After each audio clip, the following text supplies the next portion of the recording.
Apa yang nggak bisa menceritakan?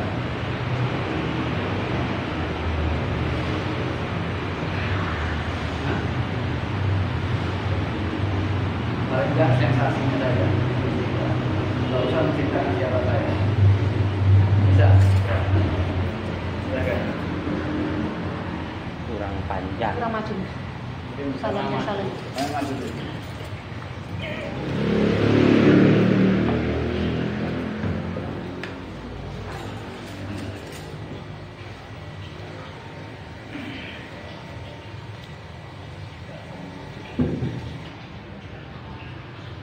Tidak sanggup, Pak. Anu yang Nggak apa-apa. Ada rahasia yang harus nggak boleh di. Diceritakan, Pak. Kilas. bisa diceritakan ya? Hah? Bisa diceritakan. Ya kalau dia mampu cerita saja. Cerita sekilas. Sekilas saja. Nggak apa-apa. Oke, Biar silakan. tahu kita. Bisa dikeluarkan aja unek-uneknya. Nggak apa-apa. Yang izinkan. Tidak diizinkan sama Iya. yang itu. Sudah diizinkan. Bapaknya berwibawa.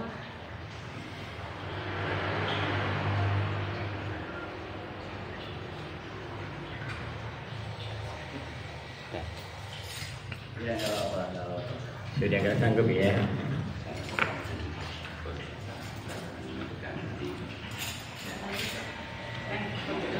Oke. Ini salah satu peserta meditasi mencoba untuk melihat siapa sebenarnya diri Yang Weldo. Dan ternyata praktisi simbaknya ini tidak mampu untuk mengungkapkan siapa sosok sejati ini Mbah Yang Weldo. Pada awalnya orang ingin belajar meditasi hanya ingin bisa mengendalikan pikirannya, agar bisa mengendalikan pikirannya ke tingkat yang selalu berpikir positif. Karena mungkin kehidupannya banyak sekali hal-hal yang tidak baik terjadi dalam kehidupannya. Pada tingkat selanjutnya, belajar meditasi juga belajar memahami apa itu pikiran dengan segala struktur dan karakter yang ada di dalamnya, dan bagaimana caranya menggunakan pikiran yang tepat. Karena banyak orang yang bilang banyak orang belum mampu menggunakan pikirannya dengan baik. Hampir semua orang belum bisa menggunakan pikirannya. Hampir semua orang. Karena syarat menggunakan pikiran adalah harus mengenal pikiran itu sendiri. Banyak orang tidak mengenal pikiran itu apa. Bagaimana padahal pikiran itu adalah merupakan kesaktian kita. Dia salah satu anugerah alam yang diberikan pada kita. Namun dikarenakan banyak manusia tidak paham dengan pikirannya, mereka tidak tahu bagaimana menggunakannya. Sama seperti anak kecil, ya, yang dipegangi pedang atau dipegangi dengan pistol, bukan pistol mainan, pistol sungguhan. Andai kata seorang anak dipegangi pistol sungguhan, kira-kira berbahaya nggak buat dirinya? Berbahaya. Sangat berbahaya. Begitu pula dengan pikiran kita. Kalau kita tidak mengenalnya dengan baik, seperti anak kecil yang tidak mengenal apa itu senjata, apa itu pistol, jelas apa yang dia lakukan terhadap pistol itu akan mengenai dirinya sendiri, tidak akan keluar dari dirinya sendiri.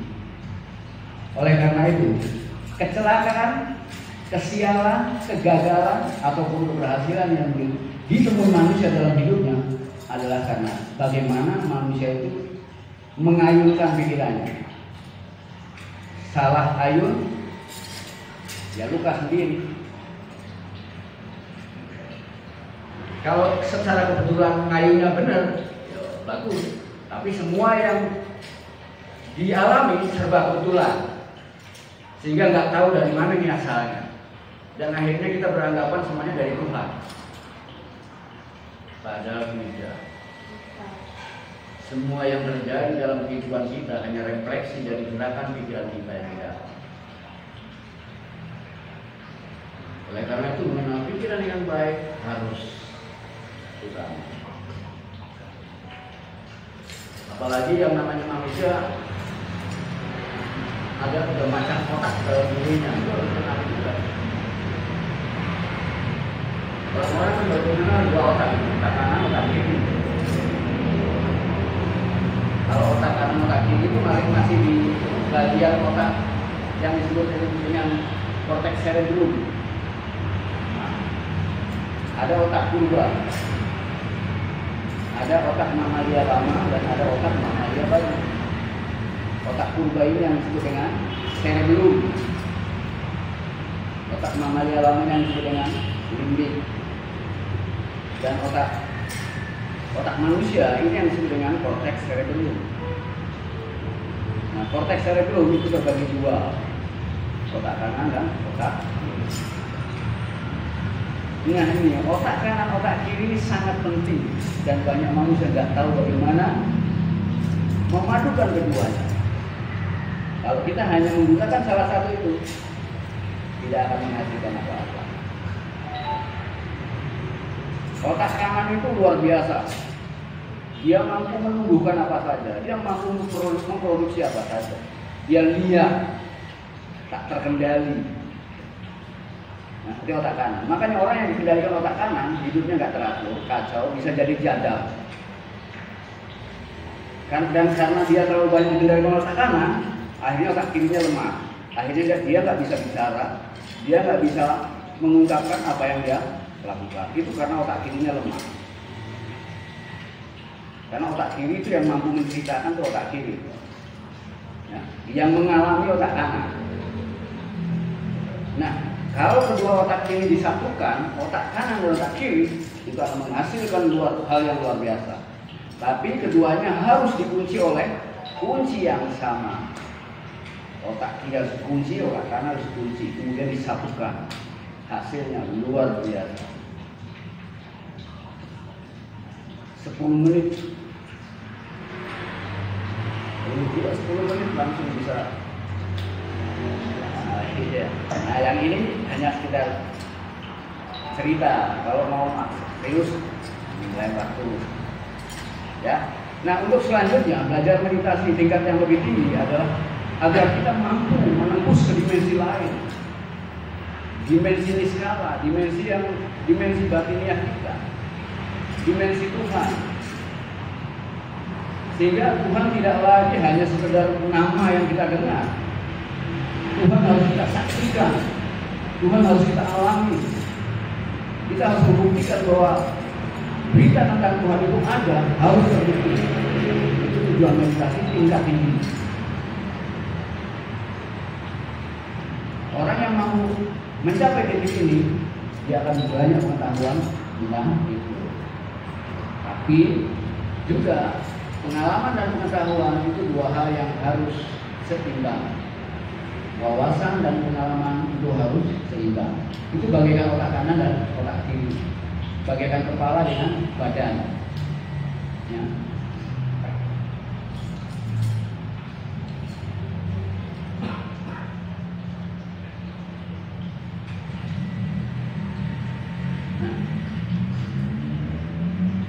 Sedangkan pengetahuan-pengetahuan yang lain tentang cakra, tentang itu kemudian itu berefek lagi nanti.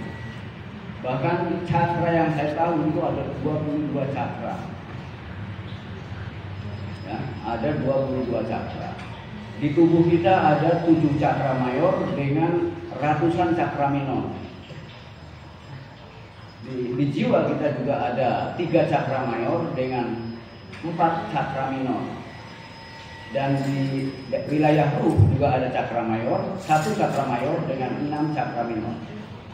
Dan di alam semesta ada cakra yang terbesar namanya Aras atau Dewa Nawasana. Jadi itu adalah dalamnya cakra. Nah, dalam meditasi tingkat pertama adalah bagaimana mengenali watak-watak dari pikiran kita sendiri. Bagaimana kita mencapai titik? Karena dalam meditasi itu ada tiga langkah yang disebut dengan dharana, dhyana, samadhi.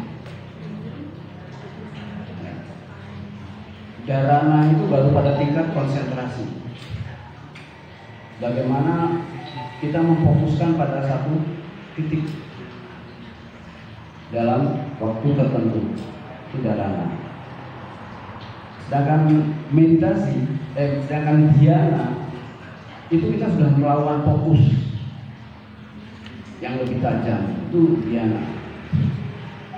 Orang masuk ke wilayah dhyana itu sebenarnya sudah mengalami hal-hal yang luar biasa kalau dalam tingkat dhyana. Sedangkan kata-kata meditasi itu bisa saja tingkatannya baru dharana. Nah kemudian tingkat ketiga adalah samadhi.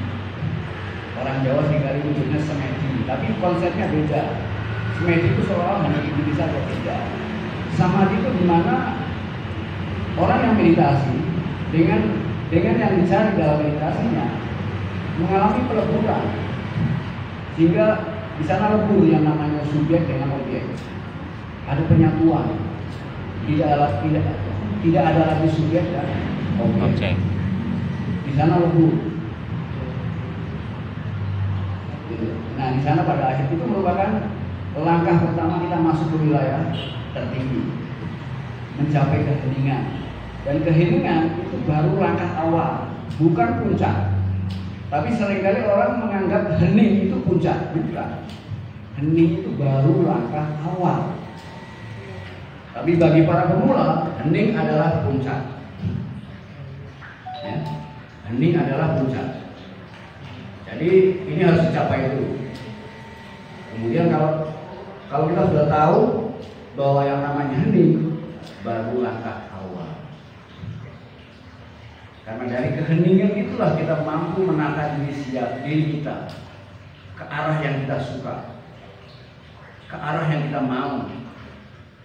Tanpa keheningan kita tidak akan mampu melakukan perubahan apa-apa dalam kehidupan kita.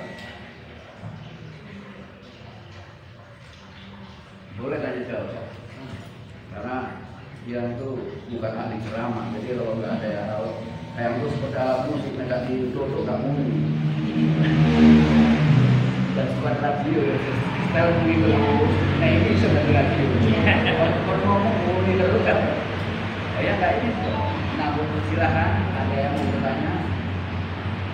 Pak, untuk menciptakan suatu meditasi dengan fokus yang full itu bagaimana, Pak Manoyan? Bisa banyak teknik.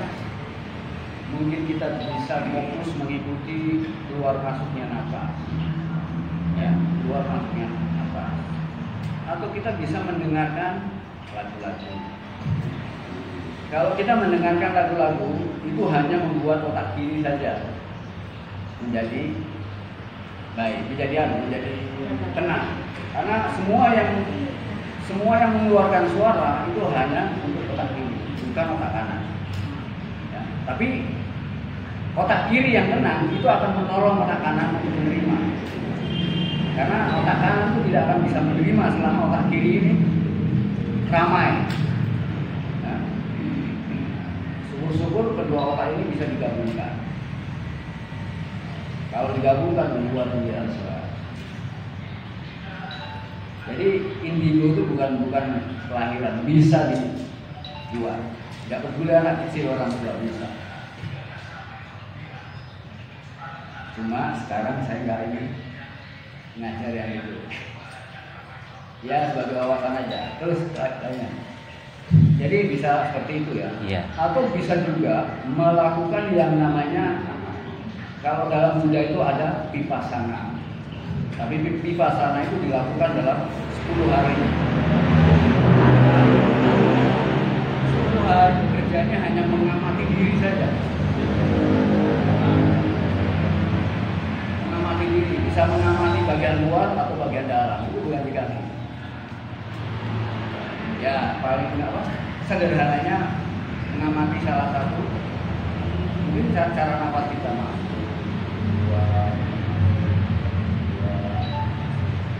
itu pun juga bisa menghasilkan sensasi yang luar biasa. Kalau kita memang mampu menyatu, tapi tidak akan ya hanya melahirkan sensasi yang luar biasa, dan pada akhirnya juga bisa membuat sarana-sarana otak kita itu gampang sekali untuk diarahkan ke sana, panitia seperti itu. Kalau kita udah terbiasa dengan hal yang banyak hal, bisa juga dengan menggunakan titik, depan titik.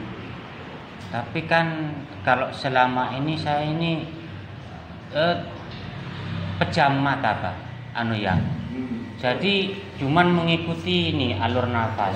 Tapi kadang memang terganggu, kadang ini sakit. Cuman kalau sudah pas nyatu, tidak terasa sudah 1 jam. Itu. Nah itu kalau meditasi sering kayak gitu, itu bisa kita melakukan meditasi yang namanya Vaisdipa. Vaisdipa itu hampir sama dengan Vipassana. Nah, Vipassana dilakukan 10 hari, Vaisdipa bisa setengah hari. Ya. Yang lainnya ada bukan?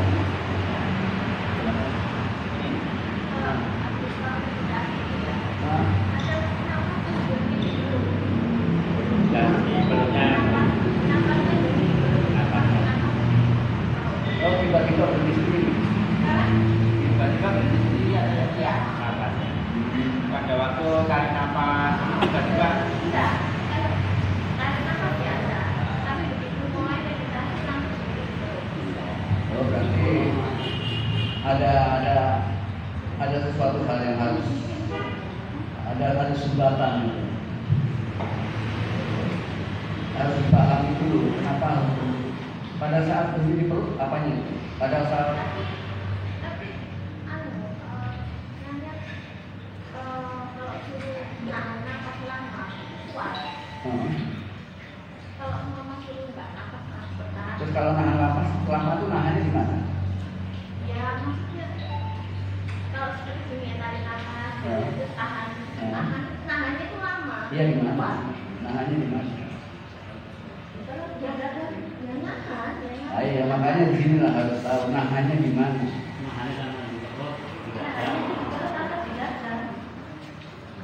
Karena daerah yang dimana kita tahan itu udah beda. Itu bisa bagus. Tapi yang bagus adalah di bawah perut. Di bawah perut. Di atas kemaluan. Di bawah pusat. Iya. Tahan di sana stop. Iya, tahan di atas. Nah, kemudian naikkan ke atas.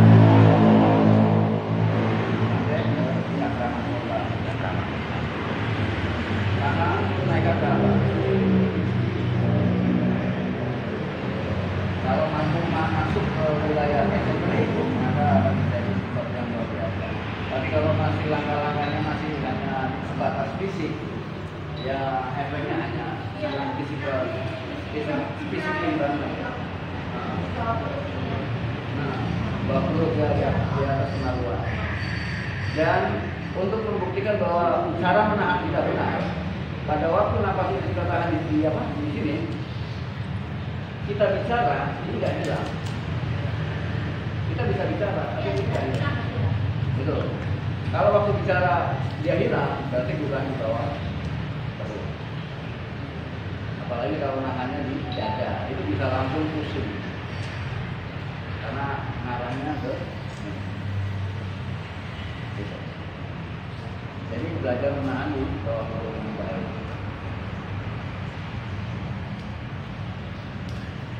Itu untuk napas. Ada yang bertanya lagi? Cara untuk mengetahui otak kita yang lebih condong bekerja antara kanan kiri di mana. Terus untuk menyelaraskan itu gimana juga?